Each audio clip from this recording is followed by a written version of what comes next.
स्वागत है आपका बी न्यूज नेशन में। मैं हूं आबिद हुसैन। संघ परिवार के समाज घातक गतिविधियों पर रोक लगाए सरकार। एसडीपीआई त्योहार में त्रिशूल बांटने और हथियारों के प्रदर्शन करने वालों पर कार्रवाई हो।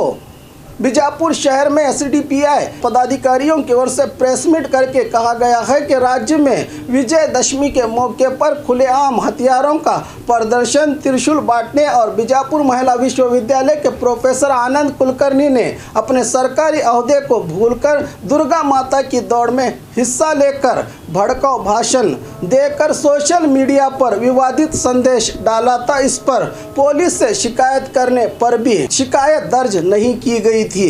संघ परिवार के इस समाज घातक गतिविधियों और देश की एकता, अखंडता और सद्भावना को नुकसान पहुंचाने वालों पर विश्वविद्यालय, सरकार और पुलिस से अपील की है कि इन जैसे समाज घातक शक्तियों पर पाबंदी लगाकर कड़ी से कड़ी कार्रवाई करने की मांग की है एसडीपीआई के पदाधिकारियों ने। ಸಾಮಾಜಿಕ ಜಾಲತಾಣದಲ್ಲಿ ಆ ಭಾಷಣದಲ್ಲಿ ಸಂವಿಧಾನಕ್ಕೆ ಧಕ್ಕೆಯಾಗುವ ರೀತಿಯಲ್ಲಿ ಪೋಸ್ಟ್ಗಳನ್ನು ಮಾಡಿದ್ದಾರೆ.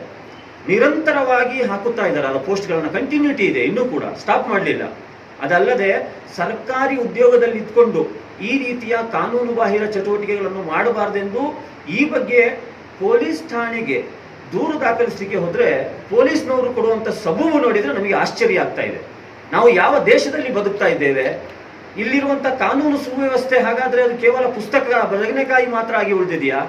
ಪೊಲೀಸ್ನವರು ಹೇಳ್ತಾರೆ, ಇಲ್ಲೇ ಇದ್ದಾರೆ ದೂರುದಾರರು ಸೈಯದ್ ಇಸಾಕ್ ಹುಸೇನ್, ದೂರಿನ ಪ್ರತಿ ಕೂಡ ಇಲ್ಲೇ ಇದೆ ನೋಡಿ, ಮಾಧ್ಯಮ ಮಿತ್ರರು ತೋರಿಸ್ಬೇಕು. ಇದು ಬಿಜಾಪುರ ಜಿಲ್ಲೆ ಮತ್ತು ಇಡೀ ರಾಜ್ಯಕ್ಕೆ ಇದೆ.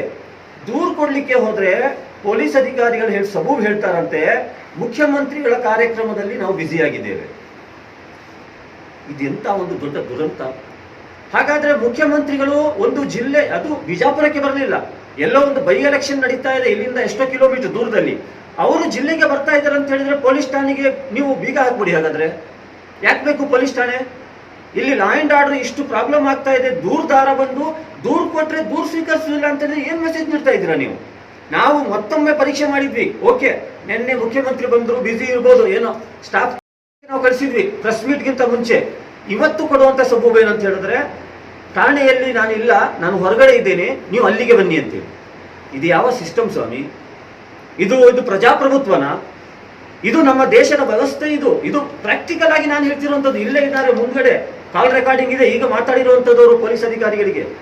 ಅದೇ ರೀತಿ ಏನು ಈ ರೀತಿಯಾದಂತಹ ಮಾರಕ ಆಯುಧಗಳನ್ನು ಪ್ರದರ್ಶನ ಮಾಡಲಿಕ್ಕೆ ನಮ್ಮ ಸಂವಿಧಾನದಲ್ಲಿ ಅವಕಾಶ ಇದೆಯಾ? ಇದೇನು ಜಂಗಲ್ ರಾಜ? ಇದು ನೋಡಿ, ಇದು ಯಾರು ಅಂತ ಹೇಳಿದ್ರೆ ಒಬ್ಬ ಯಾವುದೇ ಎಜುಕೇಟ್ ಇಲ್ಲದಂತಹ ಮಹಿಳಾ ವಿಶ್ವವಿದ್ಯಾನಿಲಯದ ಸರ್ಕಾರಿ ಉಪನ್ಯಾಸಕ. ಈ ರೀತಿ ಬಿಜೆಪಿ ಬಿಜಾಪುರ ಜಿಲ್ಲೆಯ ಮುಖ್ಯ ಸರ್ಕಲ್, ಯಾವ ಸರ್ಕಲ್ ಇದು? ಶಿವಾಜಿ ಸರ್ಕಲ್ ನಲ್ಲಿ ಶಿವಾಜಿ ಕೈಯಲ್ಲಿ ಕಡಗ ಇದೆ. ಏನ್ ಮೆಸೇಜ್ ಕೊಡ್ತಾ ಇದ್ದೀರಾ ನೀವು? ಇದು ಈ ರೀತಿ ಕಡಗ ಜರುಗಿಸುವ ವಿರುದ್ಧ ಒಂದೋ ಸುಮೂಟ ಪ್ರಕರಣ ದಾಖಲಿಸಿ ಅವ್ರನ್ನ ಬಂಧಿಸಬೇಕಾಗಿತ್ತು, ಕಾನೂನು ರೀತಿ ಕ್ರಮ ಕೈಗೊಳ್ಳಬೇಕಿತ್ತು. ಅದು ಮಾಡಲಿಲ್ಲ. ಇಲ್ಲಿಯ ಪೊಲೀಸ್ ಸೂಪರಿಂಟೆಂಡೆಂಟ್ ಅವರಿಗೆ ಮಾಧ್ಯಮ ಮಿತ್ರರು ಪ್ರಶ್ನೆ ಮಾಡಿದ್ರಂತೆ, ಈ ರೀತಿಯಾಗಿ ಅಲ್ಲಿ ಆಯುಧಗಳನ್ನು ಜರುಗಿಸಿದ್ದಾರೆ, ನೀವು ಕ್ರಮ ಕೈಗೊಂಡಿದ್ದೀರಾ ಅಂತ ಹೇಳಿ. ಸೂಪರಿಂಟೆಂಡೆಂಟ್ ಆಫ್ ಪೊಲೀಸರು ಹೇಳ್ತಾರಂತೆ, ಯಾರು ನಮಗೆ ದೂರು ಕೊಡಲಿಲ್ಲ. ಹಾಗಾದ್ರೆ ನಾನು ಕೇಳ್ತಾ ಇದ್ದೀನಿ, ಇಲ್ಲಿಯ ಸೂಪರಿಂಟೆಂಡೆಂಟ್ ಆಫ್ ಪೊಲೀಸ್ ಅವರೇ ಗೌರವಾನ್ವಿತ ಅಂತ ಸಬೂಬ್ ಹೇಳಿದ್ರಿ. ದೂರುದಾರರು ನಮ್ಮ ಸಮ್ಮುಖದಲ್ಲಿದ್ದಾರೆ, ಅವರು ಪೊಲೀಸ್ ಸ್ಟೇಷನ್ಗೆ ಹೋಗ್ಬೇಕಾದ್ರೆ ಪೊಲೀಸ್ನವ್ರು ಏನ್ ಹೇಳ್ತಾರೆ? ಸಿಎಂ ಕಾರ್ಯಕ್ರಮದಲ್ಲಿ ಬಿಸಿ. ದಯವಿಟ್ಟು ಮಾಧ್ಯಮ ಮಿತ್ರರಲ್ಲಿ ನಮ್ದು ವಿನಂತಿ, ನಮ್ಮ ದೇಶ, ನಮ್ಮ ರಾಜ್ಯ, ನಮ್ಮ ಜಿಲ್ಲೆ ಶಾಂತಿ ಸೌಹಾರ್ದದಿಂದ ಇರ್ಬೇಕಂತ ಹೇಳಿದ್ರೆ ಇಂತಹ ಕಿಡಿಗೇಡಿಗಳನ್ನ ಕಾನೂನು ರೀತಿ ಕ್ರಮ ಕೈಗೊಂಡು ಜೈಲಿನ ಸಲಾಖೆ ಒಳಗೆ ಕಳಿಸಿದ್ರೆ ಮಾತ್ರ ಶಾಂತಿ ನೆಲೆಸಲಿಕ್ಕೆ ಸಾಧ್ಯ. ನಾವು ಯಾರು ವಿಜಯದಶಮಿಗೆ ವಿರೋಧ ಇಲ್ಲ, ನೀವು ಆಚರಣೆ ಮಾಡಿ. ಇಲ್ಲಿ ಹಲವಾರು ಹಬ್ಬಗಳು ಬರ್ತದೆ, ಬಕ್ರೀದ್ ಬರ್ತದೆ, ಇದು ಕ್ರಿಸ್ಮಸ್ ಬರ್ತದೆ, ಗೌರಿ ಗಣೇಶ ಬರ್ತದೆ, ಈದ್ ಮಿಲಾದ್ ಬರ್ತದೆ. ಎಲ್ರಿಗೂ ಕೂಡ ನೀವು ಒಂದೇ ರೀತಿಯಾಗಿ ನೋಡ್ಬೇಕಲ್ಲ. ಈದ್ ಮಿಲಾದ್ ಆಚರಣೆಗೆ ಮೆರವಣಿಗೆಗೆ ಪರ್ಮಿಷನ್ ಕೊಡ್ಲಿಲ್ಲ ನೀವು. ಮುಸಲ್ಮಾನರು ಅದನ್ನ ಫಾಲೋ ಮಾಡಿದ್ರು, ಗೈಡ್ಲೈನ್ ಅನ್ನ, ನೀವು ಕೊಟ್ಟ ಡೈರೆಕ್ಷನ್ ಅನ್ನ.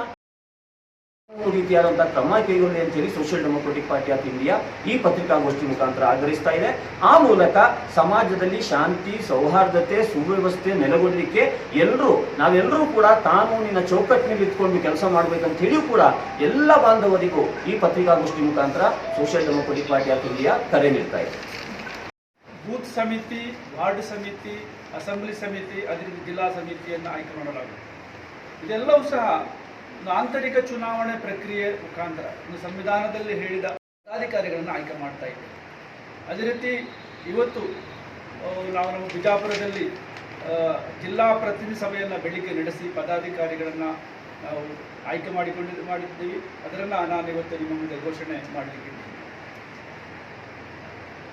ಈ ಜಿಲ್ಲೆಯ ಅಧ್ಯಕ್ಷರಾಗಿ ಅತಾವುಲ್ಲಾ ದ್ರಾಕ್ಷಿ ಇಲ್ಲಿ ಇದ್ದಾರೆ. ಇವರು ನಮ್ಮ ಬಿಜಾಪುರ ಜಿಲ್ಲೆಯ ಜಿಲ್ಲಾ ಅಧ್ಯಕ್ಷರಾಗಿ ಆಯ್ಕೆಯಾಗಿದ್ದಾರೆ.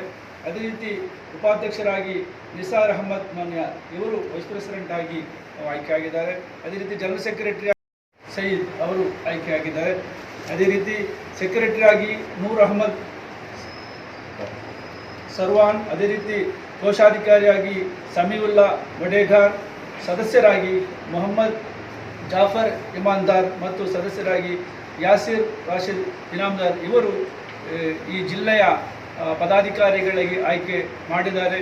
ಅವರಿಗೆ ನಮ್ಮ ರಾಷ್ಟ್ರೀಯ ಸಮಿತಿ ವತಿಯಿಂದ ಅವರಿಗೆ ಹೃತ್ಪೂರ್ವಕ ಸ್ವಾಗತವನ್ನು ಅರ್ಪಿಸ್ತಾ ಇದ್ದೀನಿ. ಅವರಿಗೆ ಶುಭವನ್ನು ಕೋರ್ತಾ ಇದ್ದೀನಿ. ಇನ್ನು ಮುಂದಿನ ದಿನಗಳಲ್ಲಿ ಈ ಜಿಲ್ಲೆಯಲ್ಲಿ ಒಂದು ಸಮಾಜವನ್ನು ನಿರ್ಮಾಣ ಮಾಡುವಂತಹ ನಿಟ್ಟಿನಲ್ಲಿ ತಮ್ಮನ್ನು ಅವರು ತೊಡಗಿಸಿಕೊಳ್ಳಲಿದ್ದಾರೆ. ಅದೇ ರೀತಿ स्क्रैच कीजिए, ऑफर पाइए। जी हाँ, Aspire spirit spoken English soft skill ने वाव कार्ड लॉन्च किया है, जिसमें आप 80% तक का डिस्काउंट पा सकते हैं। जल्दी कीजिए, ये ऑफर लिमिटेड है। एडमिशन कीजिए और 1 साल का ऑफर पाइए।